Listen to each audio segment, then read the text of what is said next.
Assalamu alaikum, family of light. Welcome to Friday Night Darrah. We're going to do maybe one more minute or a few more to come on in, and then we're going to start with our four short surahs, inshallah.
Bismillah, family of light. We began this Friday Night Darrah with our four short surahs, and we're going to do them four times each. Bismillah Rahim. A'udhu billahi minash shaitanir rajim. La hawla wa la quwwata illa billahi. Wa huwa aliyul azim. Al-Fatiha. Bismillah Rahim. Alhamdulillahi Rabbil Alameen. Ar-Rahman Ar-Rahim. Maliki Yawmiddin. Iyyaka na'budu wa iyyaka nasta'in. Ihdina siratal mustaqim. Siratal ladina an'amta alayhim. Ghayra maghdubi alayhim waladdallin. Ameen. Bismillah ar-Rahman ar-Rahim. Alhamdulillahi Rabbil Alameen. Ar-Rahman ar-Rahim. Maliki Yawmiddin. Iyyaka na'budu wa iyyaka nasta'in. Ihdina siratal mustaqim. Siratal ladina an'amta alayhim. Ghayra maghdubi alayhim waladdallin. Ameen. Bismillah ar-Rahman ar-Rahim. Alhamdulillahi Rabbil Alameen. Ar-Rahman ar-Rahim. Maliki Yawmiddin. Iyyaka na'budu wa iyyaka nasta'in. Ihdina siratal mustaqim. Siratal ladina an'amta alayhim. Ghayra maghdubi alayhim waladdallin. Ameen. Bismillah ar-Rahman ar-Rahim. Alhamdulillahi Rabbil Alameen. Ar-Rahman ar-Rahim. Maliki Yawmiddin. Iyyaka na'budu wa iyyaka nasta'in. Ihdina siratal mustaqim. Siratal ladina an'amta alayhim. Ghayra maghdubi alayhim waladdallin. Ameen. Siratal Ikhlas. Bismillah ar-Rahman ar-Rahim. Kul huwallahu ahad. Allahu samad. Lam yalid wa lam yulad wa lam yakul lahu kufuwan ahad. Kul huwallahu ahad. Allahu samad. Lam yalid wa lam yulad wa lam yakul lahu kufuwan ahad. Kul huwallahu ahad. Allahu samad. Lam yalid wa lam yulad wa lam yakul lahu kufuwan ahad. Kul huwallahu ahad. Allahu samad. Lam yalid wa lam yulad wa lam yakul lahu kufuwan ahad. Surat al-Falaq. Bismillah ar-Rahman ar-Rahim. Kul a'udhu bi rabbil falaq. Min sharri ma khalaq. Wa min sharri ghasiqin idha waqab. Wa min sharri nafathati fil 'uqad. Wa min sharri hasidin idha hasad. Kul huwallahu ahad. Allahu Astagfirillah. Kul a'udhu bi rabbil falaq. Min sharri ma khalaq. Wa min sharri ghasiqin idha waqab. Wa min sharri nafathati fil 'uqad. Wa min sharri hasidin idha hasad. Kul a'udhu bi rabbil falaq. Min sharri ma khalaq. Wa min sharri ghasiqin idha waqab. ومن شر النفثات في العقد ومن شر حاسد إذا حسد قل أعوذ برب الفلق من شر ما خلق ومن شر غاسق إذا وقب ومن شر النفثات في العقد ومن شر حاسد إذا حسد Surat al-Nas. Bismillah ar-Rahman ar-Rahim. Kul a'udhu bi rabbin nas, maliki nas, ilahin nas, min sharrin waswasil khannas, alladhi yuwaswisu fi sudurin nas, min al-jannati wan nas. Kul a'udhu bi rabbin nas, maliki nas, ilahin nas, min sharrin waswasil khannas, alladhi yuwaswisu fi sudurin nas, min al-jannati wan nas. Kul a'udhu bi rabbin nas, maliki nas, ilahin nas, min sharrin waswasil khannas, alladhi yuwaswisu fi sudurin nas, min al-jannati wan nas. Bismillah ar-Rahman ar-Rahim. Kul a'udhu bi rabbin nas, maliki nas, ilahin nas, min sharril waswasil khannas, alladhi yuwaswisu fi sudurin nas, min al-jannati wan nas. Ameen. Next, we'll do a dua for our Prophet, peace and blessings be upon him. Bismillah ar-Rahman ar-Rahim.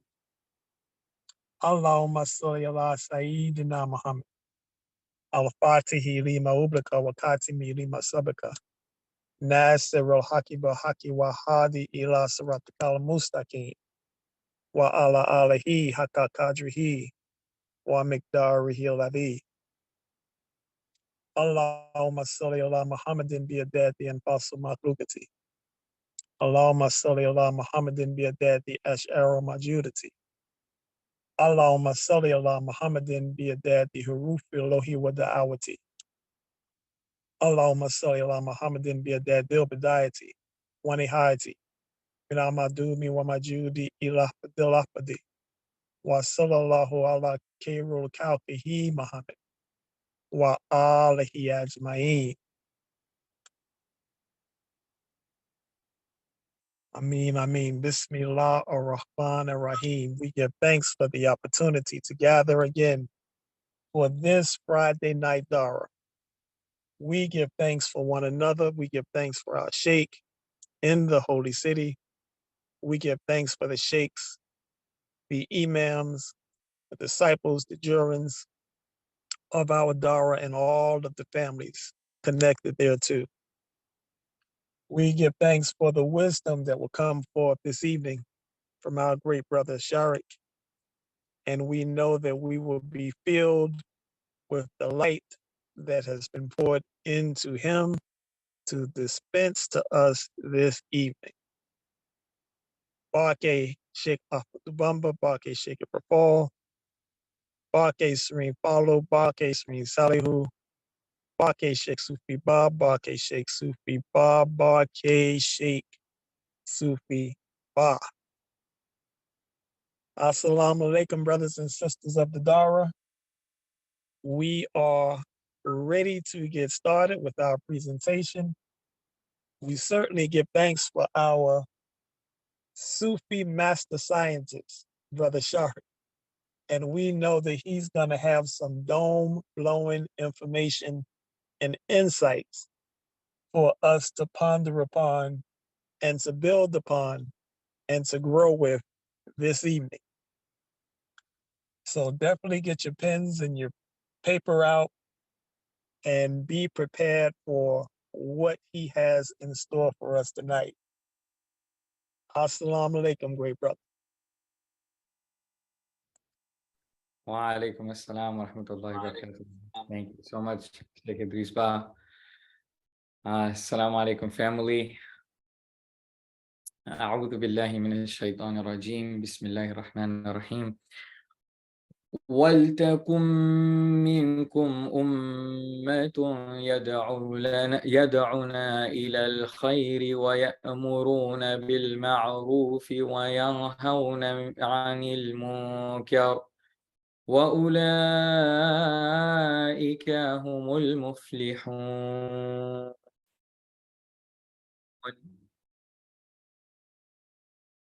Allah says in the Quran, in Surah Ali Imran, verse 104, Allah says that let there be amongst you a nation, a community, a group of people that invite to that which is good and just and fight against that which is wrong and unjust. And those are the ones who will be successful. We begin our discussion today with this because today is a blessed day. Today is the birthday of three great revolutionaries, not one, but three great revolutionaries who are all friends with each other and who all fought in the struggle with each other. The three revolutionaries whose birthday it is today are Yuri Kochiyama, who was a Japanese American revolutionary and activist who was actually put in the internment camps during World War II when she was a child, and then fought for the liberation of all people in the United States. Ho Chi Minh, who was the leader of the Vietnamese resistance to US imperialism that eventually defeated the greatest empire in the history of the world with nothing but a just cause and the will of the people. And then, of course, last but certainly not the least, the person who we're going to be focusing on our discussion today on, our brother, our Imam, Al-Hajj Malik Shabazz, more commonly known as Malcolm X. There is a lot of different things that we often talk about when we think of a Muslim. There is a lot of different things that we refer to, or their images that come to our mind when we think of Islam. It might have something to do with, we pray 5 times a day, we believe in God. Maybe it has something to do with belief in this, belief in that, or this practice. And surely those are the foundations of the life of a Muslim. But I want to take us back to the story of the Prophet for a second. The Prophet's prophethood is for 23 years. At the age of 40, he receives his first revelation. And at the age of 63, he passes away. Or his material body passes away. In these 23 years, 13 of them he spent in Mecca, his hometown, and then the rest 10 he spent in Medina, in semi-exile until Allah made him and his people victorious in the end. But here's the really important part. For those first 13 years, so the majority of the Prophet's time as a prophet, most of the characters that we know from the Prophet's time, most of the revered Sahaba who are from that period, the companions of the Prophets who are venerated today, became Muslims at that period of time. There's a lot of great Sahaba that are also from the Medina period, but the most highly revered ones, like Imam Ali and Fatima and Khadija and Abu Bakr, peace be upon all of them, became Muslims at this period. So these 13 years, in a lot of ways, lay down the foundations of what Islam really is and what the message of the Prophet sallallahu alaihi wasallam specifically is about. What was revealed in these first 13 years? What was revealed in this first 13 years? Did Allah command people to pray in these first 13 years? No. No. For those of us who maybe have taken have been in the talks about the Isra wal Mi'raj or any of the other discussions, will know that the command to pray did not come, or even the form of prayer did not come until 13 years into the Prophet's prophethood, when the Prophet ascended to meet Allah in I mean, we can say in person, but it's not, the words fail there, right? Where famously, the first 13 years, there was no command to pray. In fact, most of the things that we consider the bread and butter of being Muslim were not appointed things for Muslims at this time. So what exactly was happening for 13 years? What was Islam for these 13 years, which were the foundational 13 years of Islam, right? And these stories, right? The story of the Prophet, the way that the Quran is revealed, the way that the Prophet's prophethood is structured, we have to know that these things are obviously not accidental, right? There is great narrative value in the way that they are set up. What the message of Islam was for the first 13 years, why the Prophet was disowned by his own family, why all of the followers of the Prophet were disowned by their entire community, why they were driven out, why they were exiled. The foundation of Islam for the first 13 years, which is Allah telling us, Allah showing us that the purpose of this community, our community, is to establish justice in the world. For the first 13 years, some of the first calls that the Prophet made, and the calls that the Prophet never strayed from, were the calls for justice. The Prophet called for slaves to be freed and for slavery to be ended. The Prophet called for women to be given equal rights as men. The Prophet called for all discrimination based on race and ethnicity to be completely wiped away. The Prophet called for all people that were on the fringes of society to be brought into the fold of society and to be taken care of society. The Prophet called for there to be an elimination in people that didn't have homes. The Prophet called for the end of homelessness. The Prophet called for the end of hunger. The Prophet called for the end of poverty as a whole. And for the first 13 years, he calls for these things. And then the next 10 years, when he's actually the head of a state, he works towards establishing a state. He works towards establishing a civilization that actually attempts to make these things happen. And the reason why we read that verse in the beginning is because that is not just one verse that just kind of is a throwaway verse that like, oh, you should go ahead and being Muslim is really about praying 5 times a day and not drinking alcohol and not eating pork. And then, while you're at it, also try to be just. No. It's the other way around.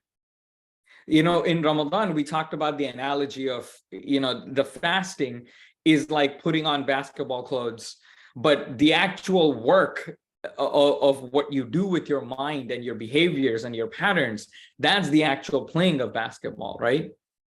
In the same way, our fasts, our prayers, our Hajj, all of these pillars of our behavior are to transform us into vessels for the attributes of Allah to become manifest.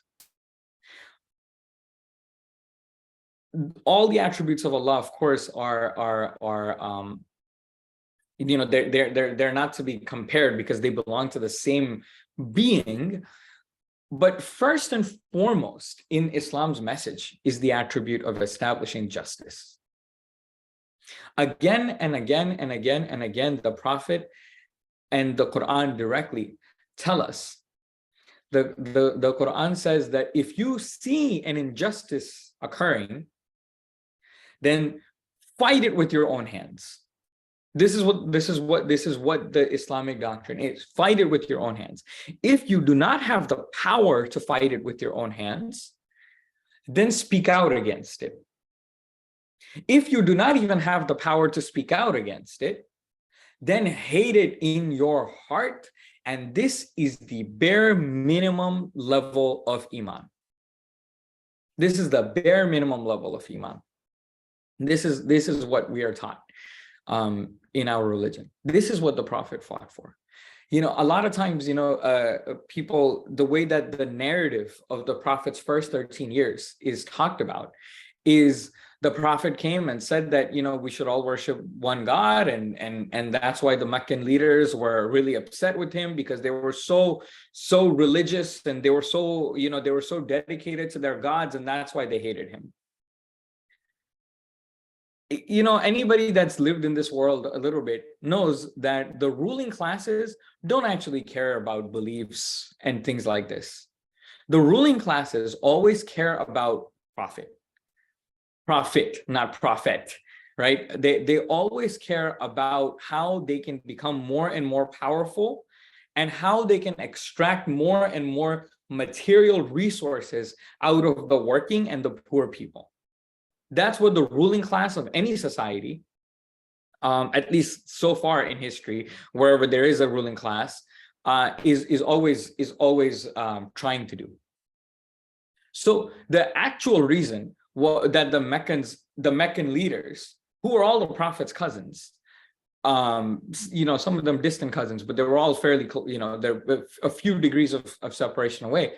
The reason why they felt so threatened by Islam was not because he was asking people to worship one God. There were already people there that were all asking people to worship one God. You know, there was the Hanifs who were present, you know, who tried to follow the way of Abraham as close as they could, peace be upon him.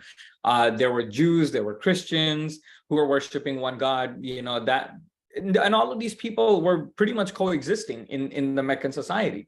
The Meccan society had no problem with people worshiping just one God. And you know, right to the next to them was Persia. The Persians worship one God. Ahura Mazda, they call, you know, they use the name of God in Zoroastrianism. There's only one God. So the ideology of being one single divinity was nothing new in Meccan society. Why then did the Meccans then so vehemently oppose the Prophet? Because the Prophet was not asking people to merely believe. The Prophet was talking about a material change in the conditions of the society itself. The Prophet was asking for the dynamics between human beings to be transformed. The Prophet was asking for the slaves to be freed. That is a massive dynamic shift in any kind of society, right? Especially in this society that we live in the United States. We know the great wars that had to be fought for the end of slavery. We know how slave masters rebel against anybody that questions their ability and their right to own other human beings. This is what the Prophet fought against for the first 13 years of his prophethood. We know that one of the biggest things that the Meccans were opposed to was that the Prophet said that nobody can be discriminated against based on the color of their skin or any other ethnic or linguistic marker. These were things that the Prophet fought for. We know that the Prophet worked very, very hard towards the complete liberation of women and elevating women to their rightful place as equal in society, as they are equal in the eyes and the being of God. This is what the Prophet was fighting for. The Prophet was not just fighting for people to adopt certain beliefs. The Prophet was fighting for there to be a radical material change in the social conditions, which completely changes the power dynamics. Because what the Prophet is doing is that he is taking the people in society that have the least amount of power, and he is directing his message to them. This threatens the power structure. This threatens the ruling class. And this is why they were so harsh with the Prophet. This is why they came to the Prophet again and again and again and again, and they made him all kinds of offers. Very famously, they came to him and they said, hey, what do you want? You want to be our king? We'll make you our king. You want women? We'll give you all kinds of women. You want wealth? We'll give you all kinds of wealth. And famously, the Prophet said, if you gave me the sun in my right hand and the moon in my left, I would never let go of this message. They weren't asking him to just stop talking about certain beliefs. They were asking him to stop spreading his message of significant political and social change in society, because that would have threatened their power. They do not care about what you believe in your home, what you do in terms of your private practices, because once again, they cared about their wealth and their money. They were very content with people believing in one God or 10 gods or 30 gods. They did not care. As long as you did not challenge their power in a society. This was the key. And this is why when the Prophet eventually does become the head of state in Medina, the Prophet immediately starts implementing these reforms, where he immediately puts his society on a path that would eventually end slavery. Unfortunately, the Muslims really did not follow in the Sunnah of the Prophet and continued it. And unfortunately even contributed to the rise of the transatlantic slave trade. And it's one of the greatest shames of our ummah that we should never forget. But the Prophet immediately worked towards raising the status of women in society to what it should be, which is equivalent to everybody else, right? Like Allah does not make distinctions based on gender or sexuality or sex, or just what it's called, assigned sex. Allah does not make these distinctions. Allah is beyond these things, and Allah is just as present in one body as another body, because Allah is the ever present. This truth is very threatening to those who hold power in society. And this is why they fought and fought and fought and fought and fought. And this is why you see that there is a radical transformation in society when the Prophet comes to power. In fact, one of the major fitnas, or in modern terms, we would call them counter-revolutions in Medina, was that the people who were in power in Medina before the Prophet got there would tell each other, if you allow this man to continue, or if you allow the Muslims to continue preaching what they preach and building society in the way that they want to build society, eventually all the people that used to be your slaves will be your equals. All the people that are, all the women in society will be your equals. This was what their propaganda was against the Prophet. And this was a big way that they held back the change that the Prophet wanted to make, because even the Sahaba, who were just human beings, were held back by their own prejudices and their own beliefs. As evolved as they became during the time of the Prophet, they're still human beings. And the Prophet, of course, left the task of completing this society that he wanted to build to his ummah, to us, all these years later. Now, we set up all of this to bring it back to what we were talking about earlier. We were talking about the contemporary revolutionaries of our times. And specifically, we were talking about Al-Hajj Malik Shabazz, Malcolm X, who is really an embodiment of so many of the divine names of Allah, and who is really an embodiment of what it means to be a Muslim in every single sense of the word. This was a human being that was in a relentless pursuit of the truth. This was a human being who was willing to, at any moment in time, abandon everything that he believed in if he came to the conclusion that what he believed in was no longer the correct thing to believe. This kind of bravery, first of all, is something that very, very, very few of us have been blessed with, and we should all ask Allah subhanahu wa ta'ala for this kind of bravery, to always be seeking the truth, because one who sincerely is seeking the truth will find the truth. Even if they go down the wrong path, they will find the truth eventually. But more importantly, what Malcolm X was an embodiment of the ideal of justice. Malcolm X is an incredible manifestation of we talk about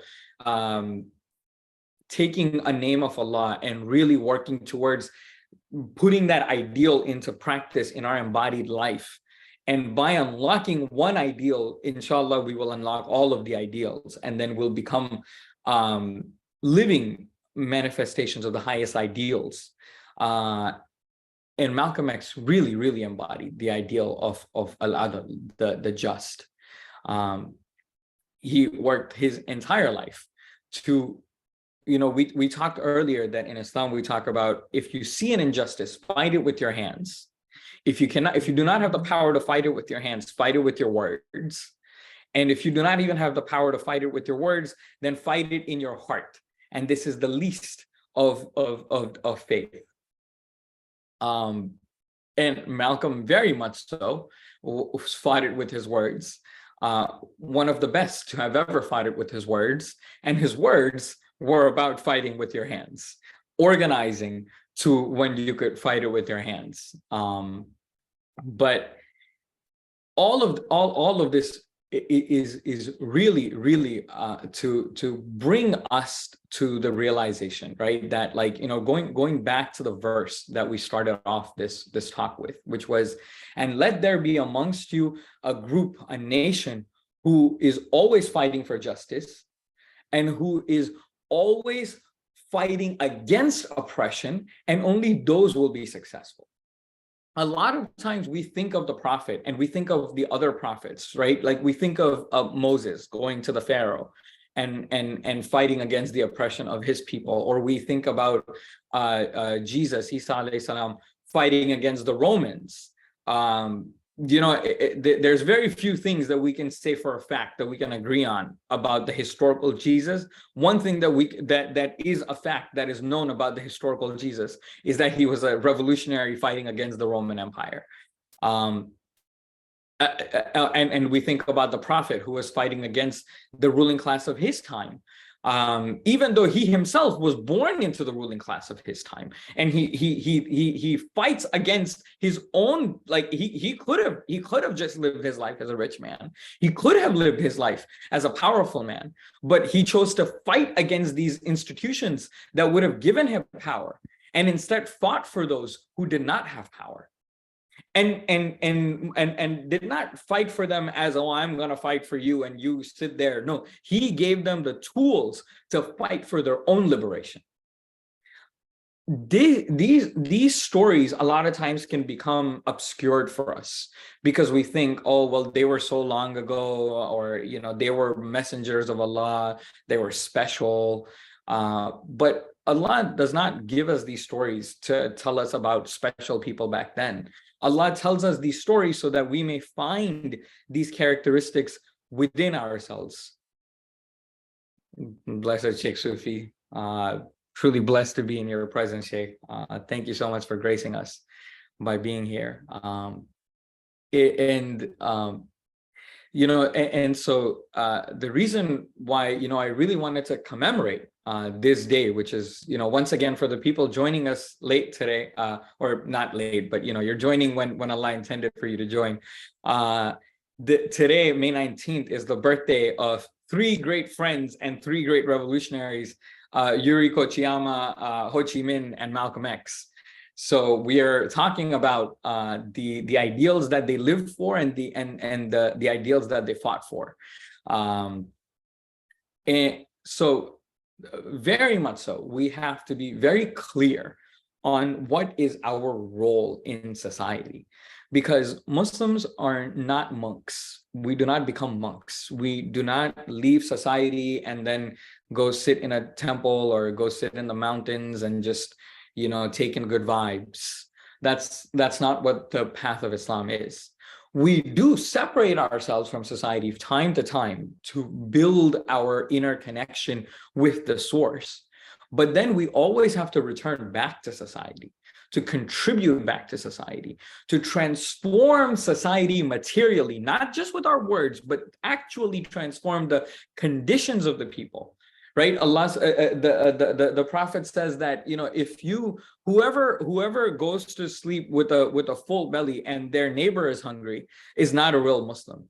A hermit, yes, but not even just a hermit, right? Like even the institution of like being a monk, which is you don't really have any responsibilities in the political system. You do not have any responsibilities in that sense, which is not necessarily true because a lot of monks have had political power, etc. We don't have those things in Islam. We don't have a priest class. We don't have a monk class. Every single Muslim is supposed to embody the ideals of Islam. Every single one of us. You know, that's why we don't have a pope. We don't have. I mean, you know, we have leaders that we elect and that we follow. But ultimately, we are supposed to be the embodiment of the Sunnah of the Prophet, right? Every single member of the body of Islam. And these are things that our great teacher, our great leader, Malcolm X did in his lifetime.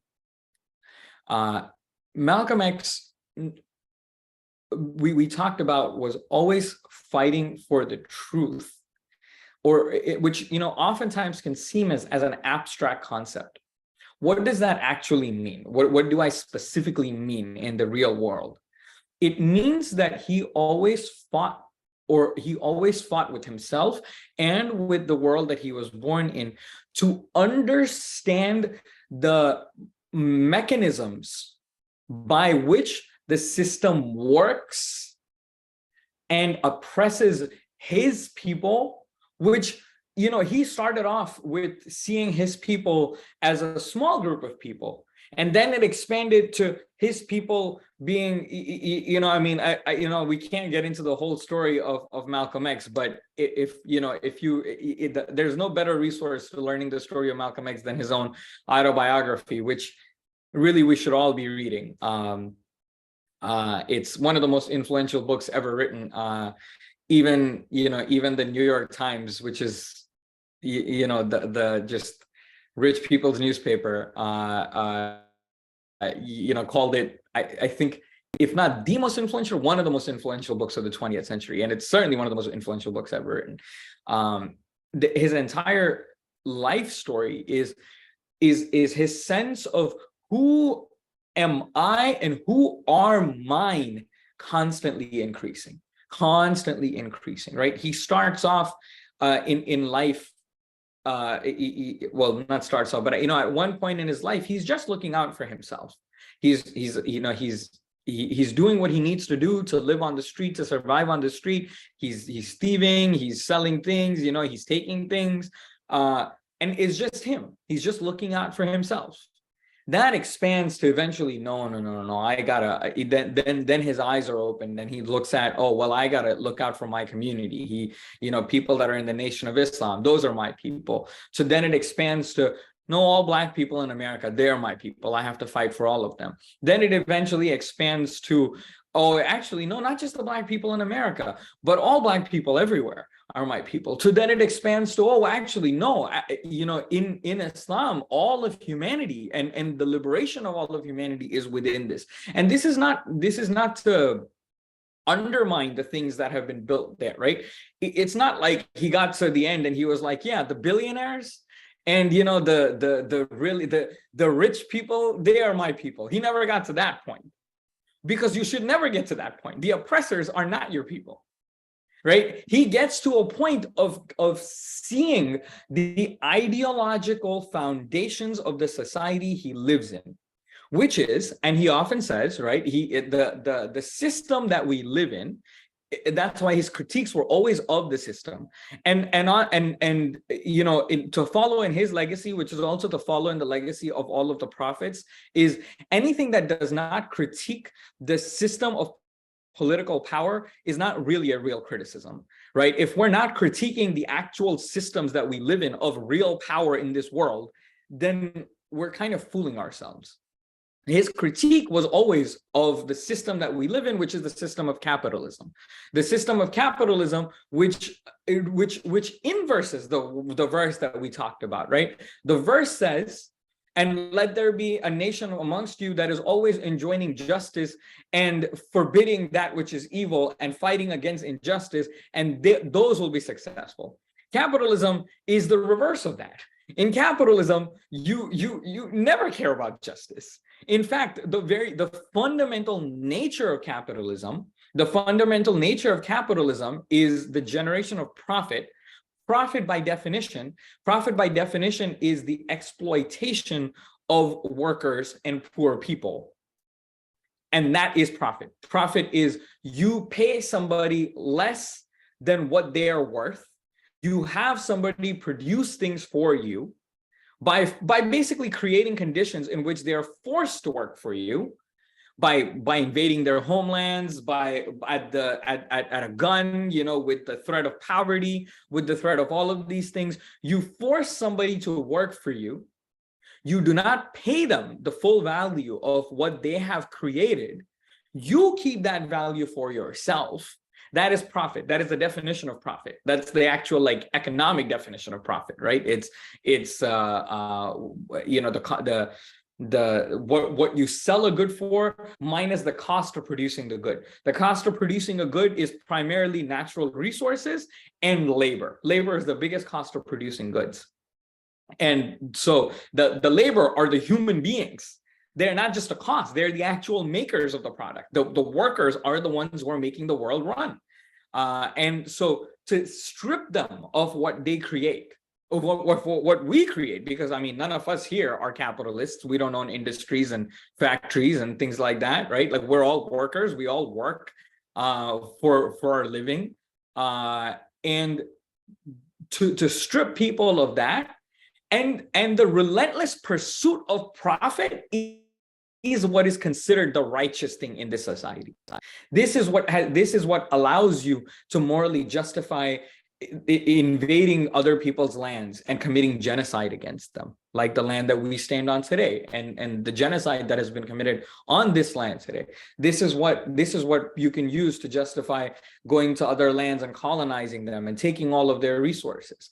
Every single one of us that's on this call, and probably every single person that we really know and love, it either comes from a place or that has been the product of colonialism, has been the product of imperialist plunder, capitalist plunder, and every single one of us is somebody that is being exploited by the capitalist system.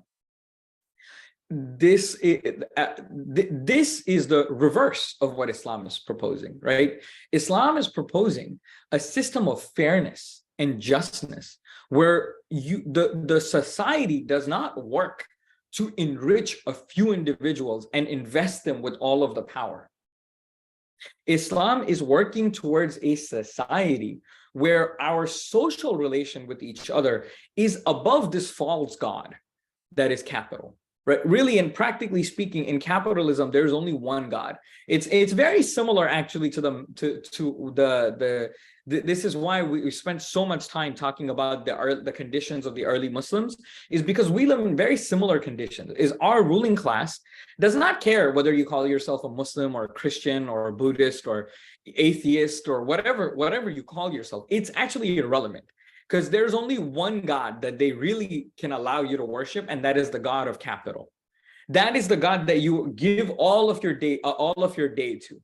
That's the God that you spend your whole life thinking about, right? I mean, and that's the condition that we've been forced into, right? Like, how many of us spend more time worshiping Allah than we do working to gain capital? Very few of us, if any of us. And those of us who can live like that, somebody else is working to help them out, right? And that's not a criticism of, I'm not criticizing us by saying, oh my God, we're working harder for the dunya than we are for Allah or something like that, which is usually the thing that you hear from a lot of Muslim speakers. But it's really missing the point. because we didn't choose these conditions, we were forced into these conditions. And this is which is to show that the false god. Assalamualaikum. Oh, okay. I think somebody just came off mute for a second. The false god that is capital takes away our whole day. It takes away our thoughts. It takes away our feelings. And in order to be successful in the world that is ruled by capital, we have to cut away ourselves. They'll say, oh, today you're exploited, tomorrow you could be the exploiter, right? Success under capitalism is to join the enemy's side. Join the people that have been exploiting you and your family and your people for thousands of years. That is what success looks like under capitalism. Allah is saying that is not success. Allah is saying success is fighting for justice. Allah is saying success is fighting against oppression. This is the very beating heart of Islam. This right here, this fundamentally is the beating heart of Islam. The Prophet had Sahaba, companions of the Prophet, who knew him, who saw him, who used to pray with him, who used to do all kinds of sins. There were people who used to drink, and the Prophet allowed them to keep drinking. This is true. There was a Sahaba who used to get drunk, and other Sahaba would try to beat him up, and the Prophet would say, no, leave him alone. He didn't say that person is no longer Muslim. There were people that had all kinds of flaws that the Prophet allowed within the fold of Islam. The Prophet never allowed anybody in the fold of Islam. In fact, there's a term for people like that. It's called munafiqeen, or the literal translation is hypocrites, but a more appropriate modern political translation is opportunists. The Prophet did not trust people who said that they were Muslim and would join the community, but really just wanted to make profit off of the Muslim community. And I don't want to stray too far into this, but the Prophet worked very, very hard to put restrictions on how much money somebody could how much wealth you can have, right? I mean, we have zakat, but also the Prophet had specific market regulations on you can't hoard goods and services, you can't put the price of basic goods above a certain price. There was a lot of restrictions that the Prophet put on the market. And in fact, if we even look at a lot of the prophecies that we have about the coming of the Dajjal, and I don't want to get too carried away here, but the coming of this deceiver, right? Like that's what the Dajjal means, is something that's a deception. The Prophet is describing a system. In fact, one of the most famous hadith that the Prophet about these times is that nobody will be able to escape interest, the institution of interest. And even those who don't touch interest, the dust of interest will touch their hands. That's the condition of all of us today. And why is interest such a bad thing? Interest fundamentally is taking money from the poor and transferring it to the rich. Because who gets to charge interest? The person who already has the money gets to charge the interest. So by definition, the person who has to borrow is the one who doesn't have, and the one who lends is the one who has. And that's the one who's the wealthy one who gets to lend, who gets even more money. So the person who didn't have money in the first place now has to pay even more money to make their lives live, right? This is the condition for all of us. Very few of us don't have any kind of loans, right? Most of us have some kind of, even to use credit cards, you have to go into debt. Literally, you have to go into debt. To build your credit, you have to go into debt. This is what the institution of interest is, because this is what helps capital keep growing, right? This is what allows them to, say that the economy needs this. The economy does that, as though the economy is some kind of, God that needs sacrifices. All of these things. Why am I saying all of these things? These are things that we need to understand about the ideology of the ruling class of the society that we live in. These are the conclusions that Malcolm X came to. Malcolm X said, you show me a capitalist and I'll show you a bloodsucker. Malcolm X eventually came to a point where he went from being somebody that just thought that it was quite literally black and white, right? That was Malcolm X's in his early career as an organizer. His essentially political ideology was that it was literally black and white. To by the end of Malcolm X's political career, he very much saw that it was working people against the wealthy. It was people that were fighting for a liberated world, a world where social relations were put above capital, against the people who were fighting for capital to be put above anything else, right? Like, a capitalist will sell his own mother to make a dime. Is I think, I don't know if Malcolm said that, but that's a famous saying, right? And all of these things we say, not to make this a polemic, not to sit here or even be self-congratulatory, but to really take the task seriously of being agents of change in the world in which we live. A lot of ideology, a lot of propaganda, a lot of religion is designed to make us spectators, to make us want to sit on the sidelines and let all the adults make all the decisions, to let other people do things. But what Islam wants from us is to become awakened to our own potential, to transform ourselves as individuals, and through ourselves as individuals, the society that we live in, to turn us from spectators to actual protagonists in this world, not as individual protagonists, right? Islam does not ask us to become kind of personal superheroes. And you see a lot of these people, right, who kind of want, we talked about the munafiqeen, the opportunists earlier. There's a lot of people that want personal gain, but that's not really what the purpose of any of this is. The purpose of this is to see clearly that Allah, the most beloved, is what is presented to you as others. Other people are the divine presenting itself. And therefore, we should fight for everybody to have the things that they need to live a dignified life, to establish and order a system on earth that makes sure that people are not discriminated against, that makes sure that people have housing, that makes sure that people have food, that makes sure that people have healthcare, that makes sure that people have access to education, that makes sure that people have everything that they need in terms of their basic material resources to live dignified lives that live up to their full potential as manifestations of the divine. And that world that we're describing now, this is not a fictional world that you have to die to be born into, right? We have to live to bring that world into reality. We have to live in a way that we organize with one another, that we work with one another to build that kind of world, to fight against this immensely powerful system that seeks to dominate us and make us subservient to their god of capital, that seeks to take every single second of our lives and make it all about making them money, or even making yourself rich, instead of caring about your community, instead of building a world that is free of oppression.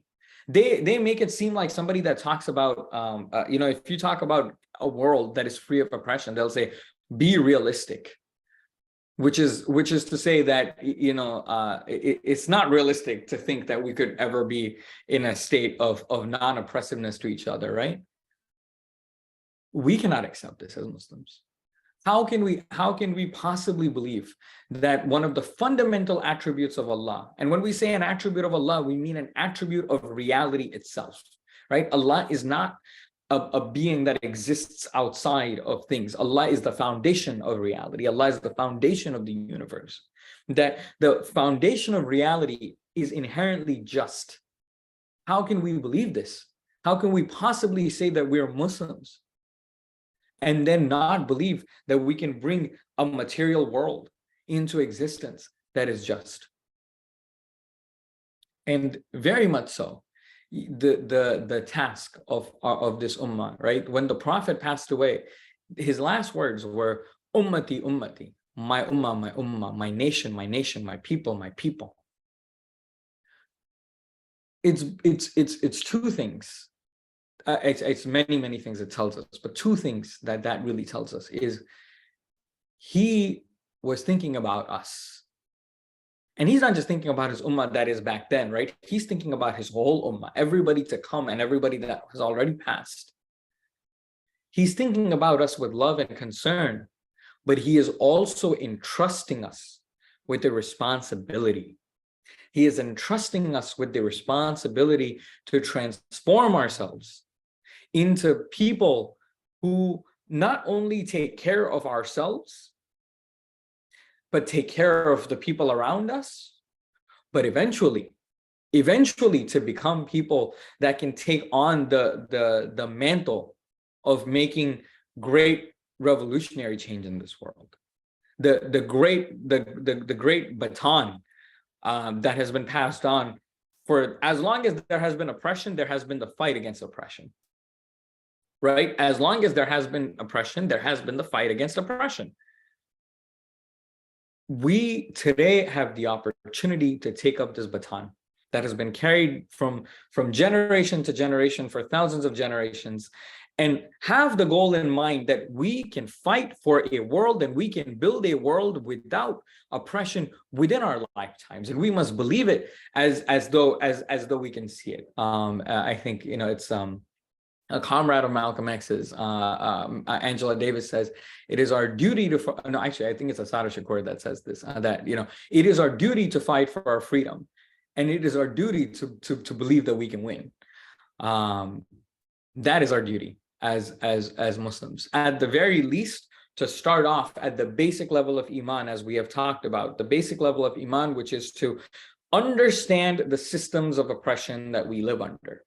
Not just accept, basic explanations, but really understand how this economic system, how this political system works. What is the ideology of this economic system? What is the political ideology of the system?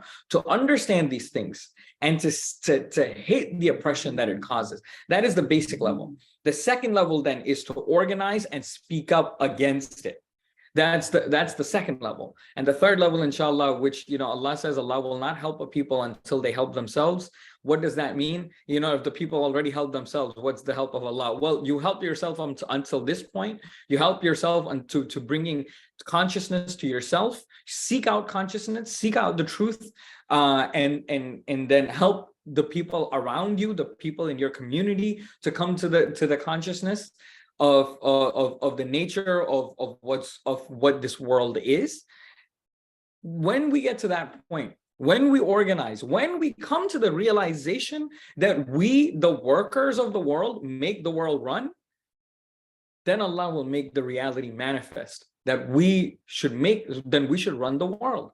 Why should people that don't work, why should people that steal our wealth and our labor, who've destroyed our lands and have enslaved our people for hundreds of years, and continue to profit off of the enslavement of our people and continue to enslave our people, why should these people get to decide how our lives and the lives of our children and the lives of generations to come should be lived? If we do our part, indeed Allah will do Allah's part. So I ask for forgiveness for anything wrong that I have said. Indeed, anything correct that has been said is the light of Allah passing through. I ask Allah subhanahu wa ta'ala to forgive all the sins and shortcomings of our ancestors, particularly our revolutionary ancestors, the ones who we have named today, and the many more that we have not named today, that we cannot name today. May Allah forgive them all of their shortcomings, and may Allah make us the carriers of the torch that they left for us to carry. May Allah make us protagonists in this story that work towards the liberation of all beings, both spiritual and material. May Allah make us vessels for justice to be brought into this world. May Allah make us worthy of being the vessels of justice. May Allah, whatever limitations are in us, may Allah make us overcome these limitations so that we can become worthy of carrying the great revolutionary flame. And may Allah let us see a world built on justice and love and liberation within our lifetimes. May these be the inheritance that we pass on to our children and for generations to come. May Allah give us the strength and the courage and the wisdom to see the path ahead and to walk on the path ahead. Ameen. With that, inshallah, the floor is open for anybody that wants to make any comments or has any questions.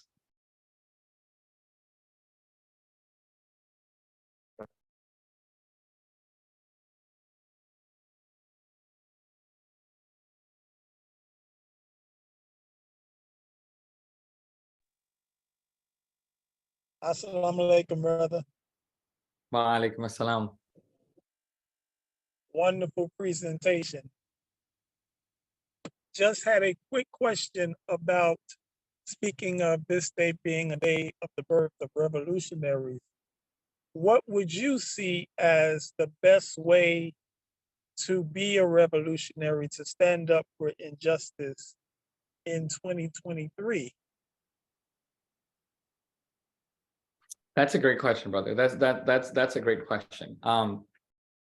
Ultimately, I will give you the answer that Kwame Ture said. Kwame Ture said that which, like, what stands between us and our liberation is organization, and this is true. You know, the capitalists, there's very few of them, right? There's only a few thousand of them in the whole world, and there's like 8 billion of us. So what do they have over us? They're organized, and we're not organized. Of course, they have armies, etc. But their armies are also consistent of poor and working people, right? Who have been misled into following their organizational strategy. So ultimately, the answer is going to be organizing. This happens in, I would say there's two aspects to that. One is we do need to actually learn the history of things, and we need to learn the political system and the economic systems. You know, I don't want to go too much onto kind of specifics or seem like I'm sort of pushing any kind of views on people or anything like that. But, you know, if you reach out to me personally, you know, I can absolutely provide some resources to, you know, that are in line with Malcolm X's political ideology. So I would say one is our responsibility is to learn, which is the first command, right, in the Quran, is to read. So one, we have a responsibility to learn and read. And the second is to become organizers, to organize ourselves and to organize our families and to organize our communities. Those are the two primary responsibilities, I would say. Sheikh Idris Ba.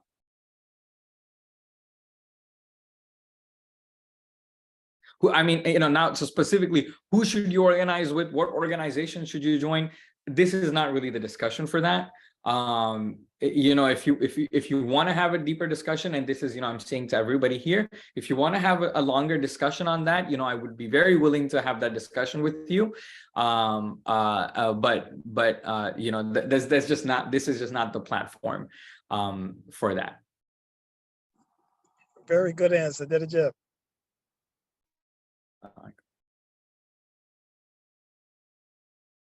Anyone else?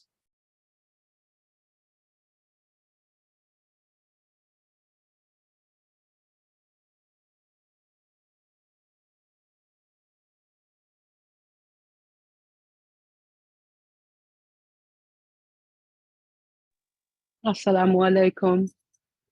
Wa Thank alaikum. you. Sheikh, for your talk this evening. And it's my experience that working with, you know, when I first decided that I was going to be on this side of the fight, or of the struggle, I went into nonprofit work, nonprofit organizations. I was quickly, over the course of a few years, discouraged once I got in, because there are a lot of gatekeepers. And those gatekeepers say, yeah, we're here to eliminate poverty. And then when what do they say? When the hits the fan, or when they're really challenged about those beliefs, they turn capitalist. So even within the nonprofit world, which I think is a joke, with charity is not justice, and there's a distinct difference between those two. So I came out of that world for a while, and your words on organization are so appropriate. And I'd like to talk to you more about what that looks like, as someone who has been in the nonprofit world, and would like to be able to organize people in my community on that path. What I'm finding is that it's really difficult, because capital is the big elephant in the room, is the green giant, you know. And so my questions are, how, you know, as an artist, the story, who, what, where, why, and how does that come to fruition, and the nuts and bolts of organizing.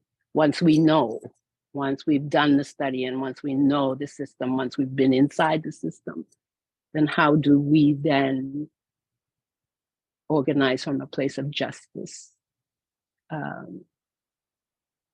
our community members, you know?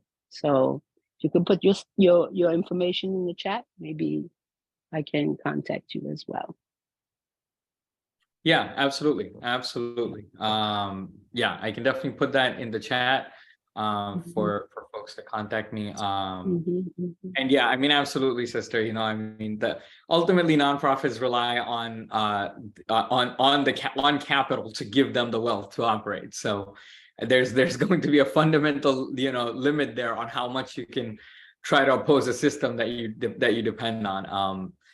But yeah, inshallah, we can have a discussion around what I mean by organizing. And you know, there's a reason why I specifically, you know, mentioned you know, Malcolm X and Ho Chi Minh and all of these folks, right? Because it's very different to be revolutionarily organizing versus kind of you know, professionally kind of in a nonprofit capacity. But yeah, inshallah, I can put my information in the chat, and then maybe Brother Idris or Brother Mustafa, I can share my information as well. Yeah, any other comments, questions?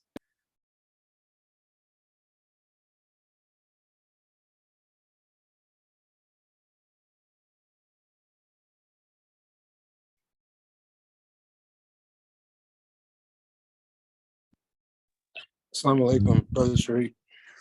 Alaikum salam. Can you rename those other two individuals who had the same birthday as Malcolm X? Yeah. One is Ho Chi Minh, who was the leader of the Vietnamese people against the American invasion of their country. Very famous revolutionary. And the second is Yuri Kochiyama, who is an American revolutionary, who's Malcolm X's friend of Malcolm X's, actually, in whose hands Malcolm X passed away from this world. I can type their names in here. Thank you.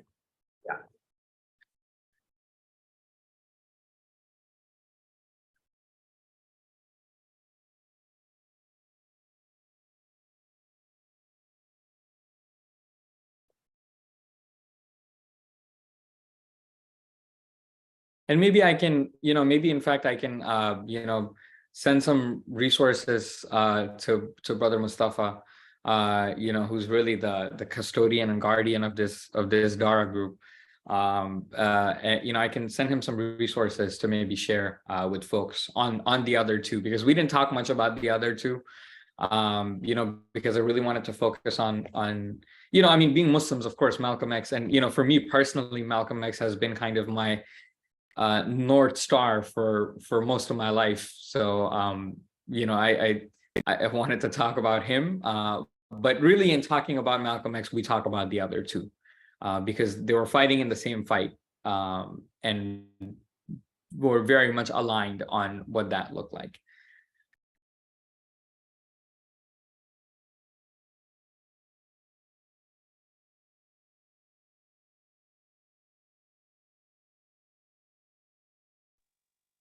Assalamu alaikum. Wa alaikum assalam, Sister Carolyn. I have a comment to make. How old am I? I'm in my mid-50s, so I'm 54. A lot of times when we study our leaders, and let's just take, when we study our leaders that have been assassinated, because we were talking about this earlier today with Sister Ayeshe. We were talking about Malcolm X because his daughters are in a fight. They're suing to get money for the damages that they had to endure from losing their father. They had to sit down and they watched their dad get shot and killed in front of them. So that's a very traumatic experience that you never really get over. You would never get over. But it has been when I study history, you have Malcolm X, you have Dr. Martin Luther King. When they start to organize and they start to fight to level the playing field, when it comes to money and they want to get more money, all of a sudden they just disappear, they get murdered or assassinated. So whenever we get strong leaders that can speak up for us, we lose them. And then we're left with people who basically are not strong leaders that will go along for their own. They're looking out for themselves. They're not looking out for the group or for the masses of people. And so I don't know. I'm just not, I'm a fighter. You best believe I fight. I speak up. But when I do, people either are ignorant or they're scared or they want to hold on to what little they have. They're afraid to lose something. So they want to hold on to what they got to keep their lives, perfect or keep their lives in order. People are not going to stand up and fight and organize like they used to, not like it was in the civil rights movement. And so particularly in the African-American community, after integration, after you've had some Black people that can move in certain neighborhoods, they moved out of certain, predominantly African-American neighborhoods, there's been a change. You need to get up and pull yourself up from your bootstraps. This is the kind of bull crap that we hear, that we think that, if you just work hard, you're gonna make it. So you have these mentalities and there's still a lot of injustice. There are a lot of things, there are a lot of decisions that are being made that impact people. I'm working in a social services type of role. I do not like it, where I have to go into households where I have children, I have to protect kids. I'm dealing with women of color. A lot of our women are addicted to substances because they're frustrated. They're trying to figure out, first of all, you're not being taught your history of who you really are. You don't know who you are. You're trying to make it out here. People are really mean and evil with you. And it's when you try to speak up and say, hey, let's do something, people don't want to come together. This is what I've been seeing. Even when you go to the church, I've gone to the Black church. You go in the church, everybody is being snobbish. They don't want to really support you. If you ask, I need help with this or help with that, it's like, you get a lot of little funny attitudes and behaviors. So I'm just saying, anybody else want to comment? Where is the future? It's kind of like you have to get out here and you survive the best way that you can. You do the best that you can, but this all coming together, I don't see that happening. All this organization, I really don't see it, because as soon as you get somebody that will speak up, that has a voice, they somehow get killed off. Now, I don't know, maybe I'm wrong, but that's what I see. Yeah, Bismillah. Bismillah. Astagfirillah, beloved. I didn't mean to cut you off. Go ahead. No, go ahead. Yeah. A'udhu billahi, bismillah, inni waliyallahu. A'udhu billahi, bismillah, inni waliyallahu. A'udhu billahi, bismillah, inni waliyallahu. Astagfirullah. First and foremost, Derijef, beloved, for the presentation. And big happy birthday to Beloved El-Hajj Malik Shabazz, who has definitely been a guide in life for all of us. To the question, to the comment that our beloved Oracle just made, I would have to say that Astagfirullah, the Prophet Muhammad, Sheikh teacher, says that, peace be upon him, the jihad that we're fighting now is the jihad of nafs, and that we're not even looking to fight outwardly. Our fight should be inward, inshallah. So we're already organizing now, inshallah. We have 19 people here. We could have been anywhere today, and it looks like 19 people. That's a powerful number, inshallah, 19. But we're organizing now, and the future only Allah knows. The future depends on how we operate in these times now, based off the teachings that we're giving, that are given to us, are being given to us by Shaykh now, inshallah. So that's the best answer I would be able to give for us organizing here today, is to follow these teachings as best to our abilities on a daily basis, inshallah, and allow Allah to purify us and organize us as He wants us to be organized, inshallah. And everything else would fall into place as Allah wills, inshallah. Astaghfirullah. If I interrupt you, beloved, astaghfirullah. No, I mean. Thank you so much for sharing that, beloved brother. Yeah, to also add to that, to respond to you, Sister Carolyn, it's this is now kind of switching back to kind of our more spiritual sciences, right? The things that we know are that experience conditions the mind. And the whole path of spiritual liberation is to move beyond the conditioned mind into the eternal mind, which is unconditioned, and the natural state of consciousness. Why do I say these things? I say these things because apathy and nihilism are two of the most powerful weapons that any ruling class has in any society, to make us believe that we have no power, and that anytime that we try to organize, we will fail. Anytime that we try to do anything, you're going to get killed. Some of us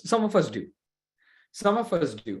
But the fact of the matter is that the nature of the material world is to be ever changing. This is just the nature of the material world. The river of time is ever flowing, and nobody can ever stop it.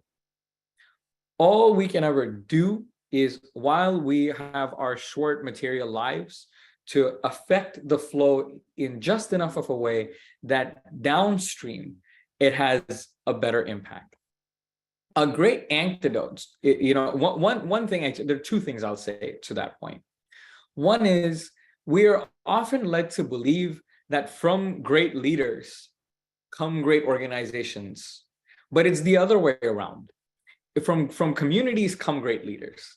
If we look at especially the examples of Malcolm X and Martin Luther King, especially Martin Luther King Jr., also rest in peace and rest in power.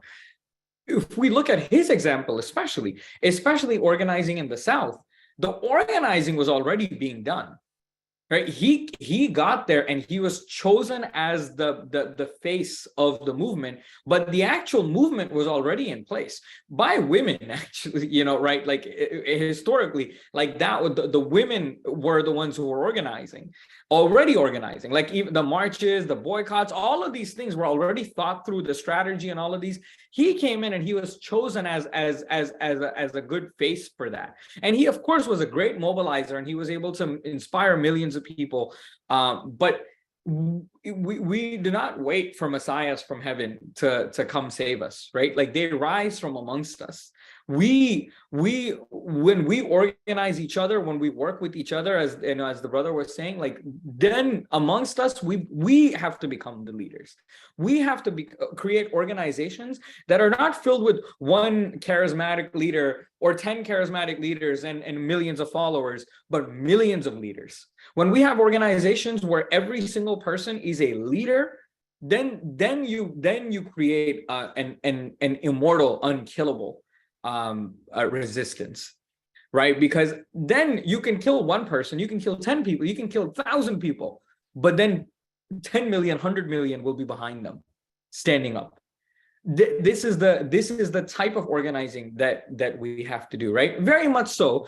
And also specifically, like what should give us hope is looking at history itself. What should really give us hope is looking at history itself, because we see historically every single ruling class that has ever risen up in history has been overthrown again and again and again and again. Even now, right? Our current ruling class is the capitalist ruling class. They even overthrew the ruling class that was before them, which was the monarchs, the kings and queens class. They overthrew that class to take power. Now, of course, you know, they became another shitty ruling class. But the fact of the matter is that the nature of that is that people always fight against oppression. People will always fight. If we look at countries such as Cuba, 90 miles off the coast of the United States, right? They successfully overthrew their ruling class.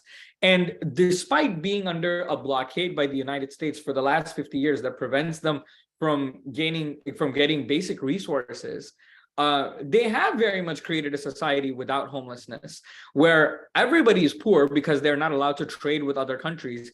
But nobody really, you know, people share their resources. People aren't, you know, just starving to death there. People maybe don't have as much to eat and don't have as many luxuries, but what they have is managed properly and shared amongst each other. Very much so, they have created a society where, you know, when the Cuban Revolution happens in, I believe, 1959, they were an extremely racist, extremely sexist society, because they had been under colonial rule for so long, and they had the ideologies of their colonizers. And today, in terms of both gender and racial parity, Cuba's a leader in the world. Cuba produces more Cuba has the largest medical school, I believe, in the Western Hemisphere. Their main export is their doctors. They recently rewrote their family codes to include people that were previously on the fringes of society. And all of this is happening under blockade by the most powerful military in the whole world. And the reason why I mentioned Cuba is because Cuba was very much a shining example to Malcolm, who himself visited Cuba and came back with great hopes of what was possible in the United States. And it's not just Cuba, right? I mean, if we look at the world even 100 years ago, most of the places where I think most, if not all of us come from, were under direct colonial rule 100 years ago. Probably every single one of us comes from a country that was under direct colonial rule. Or you know, can trace our lineage back to a place in the world that was under direct colonial rule. And that has been overthrown. Does that mean that we've been able to create paradise on earth? And not yet, but we're working towards it. And we should, you know, Brother Sharif, I see your hand up, and inshallah, I'll call on you in just a second. You know, I think especially, you know, one thing that we have as, are people able to hear me? I just got something saying that my connection is unstable. Can somebody just come up? We can Okay. hear you. Okay, thank you, brother. You know, I want to say that, you know, really a superpower that we should acknowledge that we have as Muslims, that many organizers unfortunately often can lack, is that same the same consciousness, the same reality that of Allah, that made the prophets come, that revealed the Quran, that makes the sun rise and set, that makes the planets revolve and rotate, that causes black holes, that causes galaxies to be born and galaxies to die, that causes the universes to come into existence. That force is certainly capable of creating justice on just one planet in the universe, right? Like, certainly Allah is all powerful, and we should, and Allah is all just.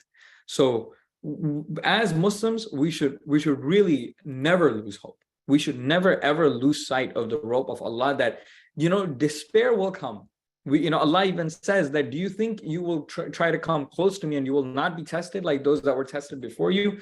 And you know, we are being tested, but it is our great honor and responsibility to fight against nihilism, to fight against the apathy, and keep fighting for the world that we want to see, because it's the people that fought because of whom we're here. You know, actually yesterday was the Haitian Flag Day, right? The Haitian Revolution, the really kind of the beginning of the revolutionary times that we see, right? Where the first time in human history, an entire society of slaves overthrew their masters and established a brand new society. I mean, what a great revolutionary example for us. Okay, I don't want to ramble on too long, but Brother Sharif, you had your hand up. Yes, sir.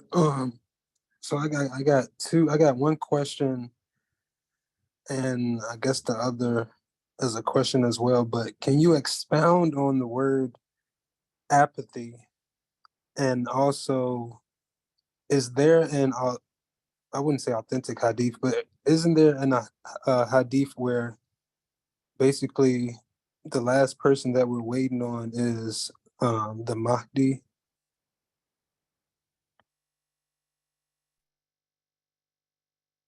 Let me answer your first question first, which is apathy. Apathy is essentially, in the simplest words, I would say, is giving up. Is to think that, you know, things can never really get better. It's to allow our hearts to become dead, that when we see the suffering of others, you know, we're like, this is the world we live in. What are we gonna do? And to be honest, it's very difficult, right? I mean, I live in New York.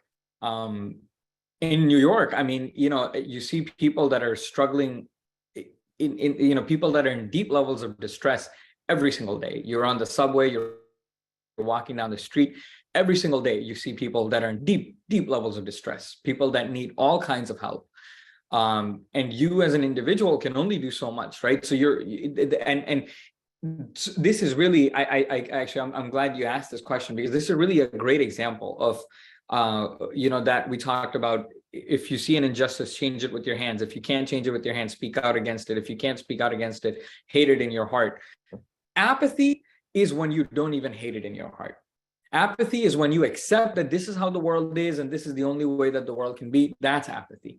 To hold that little bit of a light that there is a possibility that we can change the world, that we can transform this into a just and fair world where people are taken care of, to even keep that little light going. And that's really honestly, the task of being a human, right? That's really the game. The game is, can you keep holding on?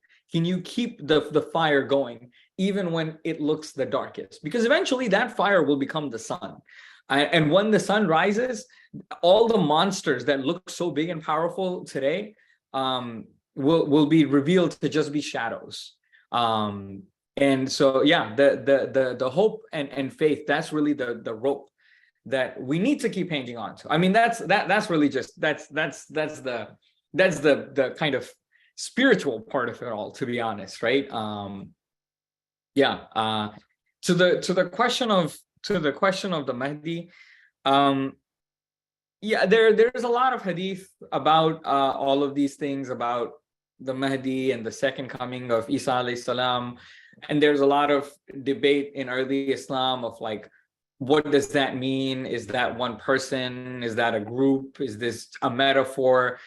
I don't really want to get too much into that, because I think that can kind of almost create this sense that we're waiting for somebody else to come save us. And I think fundamentally what I'm really trying to say is that the savior lies waiting latent within you. You know, if there's anything I'm trying to say, in fact, if there's anything I'm trying to say in all of these talks, is that, you know, you're the one, you have it within you. It's a seed, you know, it's not fully watered, and it hasn't become a big plant yet, but the person, you know, that we're looking for, like, you know, like, you know, the second coming that we're waiting for, that has to come within from us. Because if somebody comes from the sky and saves us, we'll never learn how to save ourselves. We'll always keep looking up to the skies to come save us, right? Oftentimes I wonder, you know, if Allah is just, why doesn't Allah just wave a wand and make it all happen? Because how would we learn? You know, the whole of life, the whole of the human experience, right, is a school, right? It's very much so, right? The icon of this school is a butterfly, right? We have a retreat coming up. Plug for the retreat, which is coming up in July, is the alchemy of the butterfly, right? Very interesting thing.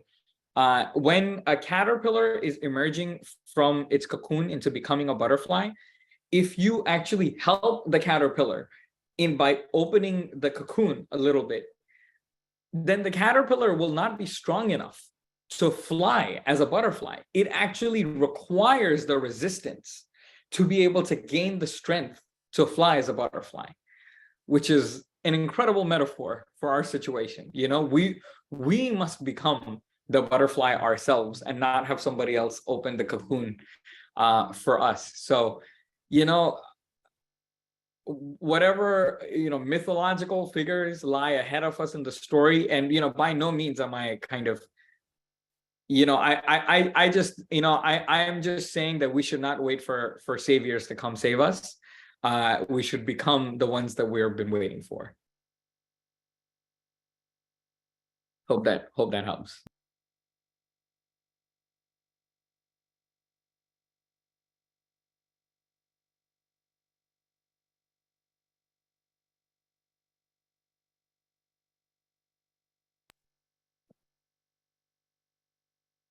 Anyone else?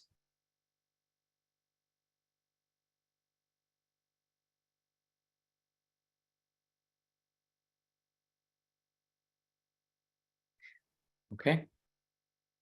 If there's no more questions or comments, once again, I ask for your forgiveness for anything wrong that I might have said, for any mistakes and shortcomings that I have in conveying what needs to be conveyed. May Allah make us embody the things that we have discussed. May Allah light the fire within us of hope and liberation, and never allow us to fall into despair and apathy and nihilism. May Allah make us the light by which the world is illuminated, every single one of us. May Allah clarify to us that is in fact the case, and may Allah water the seed so that we may become trees that bear fruit for the world, and leave fruit for generations and generations to come. Ameen. Ameen.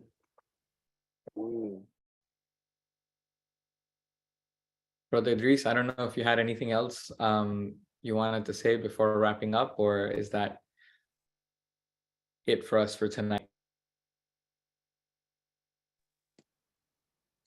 I mean, that was absolutely fantastic. I think you wrapped it up quite well. The only thing that we would need now, if there is no more questions or comments, is a closing dua.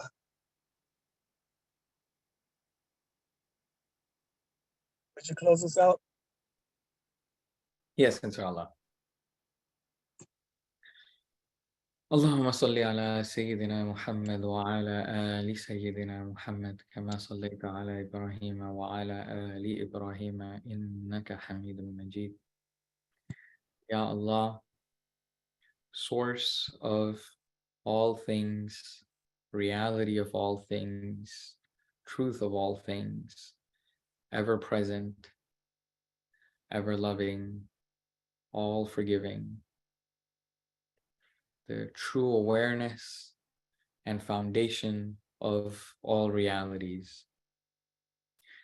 We ask you to make us clear mirrors for each other, that we may see that which we seek within ourselves and within each other. We ask you to become lights in this world that illuminate the darkness. We ask you to give us the reality of things, to show us the reality of things as they really are. We ask you to give us courage and bravery to walk upon the path, and we ask you to give us wisdom and foresight to see the path. We ask you for patience. We ask you for forbearance. We ask you for love and gentleness. We ask you to never obscure the center of love that is within us. We ask you to give us love of our people. We ask you to give us empathy and compassion for our people. We ask you to give us the courage to see love and compassion in ourselves. We ask you to make us into the tools for the liberation of our people. We ask you to use us as tools in creating the just world that all of the prophets and all of the revolutionaries that have come before us have been trying to make. We ask you to show us what is possible for us and to give us the strength and guidance to make that possibility a reality into this world. We ask you to forgive us our shortcomings. We ask you to forgive us our mistakes. We ask you to help change our behaviors. We ask you to help change our patterns of thinking so that our thoughts and our behaviors might be in line with the greatest ideals of hope, of love, of justice, of endless, boundless liberation of hearts, bodies, minds, and souls. May our spirit recognize the infinite freedom that you offer in the present moment to all beings that become present to their own being in the present. And we ask you to give us the tools by which to bring this presence into every present that we are ever in, so that we may bring this presence to the presence of all in whose presence we find ourselves. We ask you to bless our ancestors who have come before us and left these great legacies and tasks for us. We ask you to bless our descendants for whom we try to make the world that we do. We ask you to allow us to live up to our highest potentials and to transform this world into a loving, caring world where everybody's taken care of and everybody is recognized and everybody is able to see the divinity within themselves and all other beings, so that we may treat one another as we truly wish to be treated, and so that your will is truly done on earth. Ameen. اللهم صل على سيدنا محمد وعلى آل محمد كما صليت على إبراهيم وعلى آل إبراهيم إنك حميد مجيد.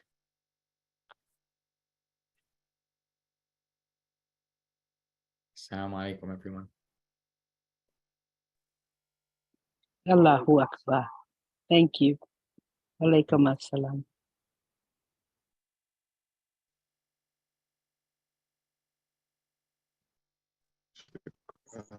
Walaikum assalam. Assalamu alaikum, beautiful Darrah. Beautiful dua. Walaikum salam, love and light. Family, beautiful. Me.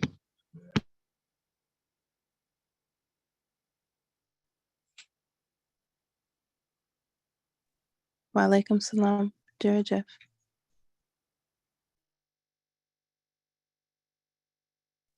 Derijef, ma salama.